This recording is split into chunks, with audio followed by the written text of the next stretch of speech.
அங்கே சிரிப்பவர்கள் சிரிக்கட்டும், அது ஆணவ சிரிப்பு. இங்கே நீ சிரிக்கும் புன் சிரிப்போ ஆனந்த சிரிப்பு.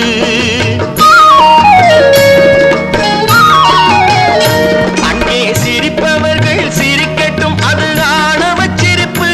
இங்கே நீ சிரிக்கும் புன் சிரிப்போ ஆனந்த சிரிப்பு. நல்ல தீர்ப்பை உலகம் சொல்லும் நாள் வரும் போது அன்று சிரிப்பது யார், அழுவது யார் தெரியும் அப்போது. நல்ல தீர்ப்பை உலகம் சொல்லும் நாள் வரும் போது அன்று சிரிப்பது யார், அழுவது யார் தெரியும் அப்போது. அங்கே சிரிப்பவர்